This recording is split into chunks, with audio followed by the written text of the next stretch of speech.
মা এখন ঠান্ডার মধ্যে এইভাবে চাদর মুড়ি দিয়েছে, তাই তো মাম্মা? দেখো তো কেমন লাগছে সবাই। আবার টেরিয়ে টেরিয়ে দেখে, জানো তো, টেরিয়ে টেরিয়ে দেখে, দেখো টেরিয়ে টেরিয়ে দেখি, এই দেখো ওই দেখো দেখো দেখো, টেরিয়ে টেরিয়ে দেখে, দেখো আমাকে। আমার বাবু এখন ঠান্ডাতে এরম করে ফটোশ্যুট হচ্ছে, ফটোশ্যুট। ঠিক এইভাবে চুপ করে বসে থাকতে হয়, মা বলেছে চুপ করে বসে থাকতে। না বাবা, মা বলেছে চুপ করে বসে থাকতে বলেছে, তাই আমার সোনা চুপ করে বসে বসে ফটোশ্যুট করছে, তাই না বাবা? বলে মামার সময়ই হয় না এখন গোলুকে নিয়ে একটুখানি আদর করার, তাই না বাবা?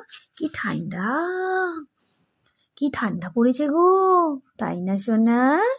খুব দণ্ড পড়েছে, দেখেছো কেমন চুপ করে বসে আছে। হ্যাঁ, এরকম চুপ করে বসে থাকতে হয়, কারণ মামা এখন ভিডিও করছে। এই এই আর শুনবো না কথা, অনেক হয়েছে, এই এই এই আর শুনবো না, অনেক হয়ে গেছে, বেশি বাড়াবাড়ি হয়ে গেছে, বেশি বেশি সুনাম করে ফেলেছি।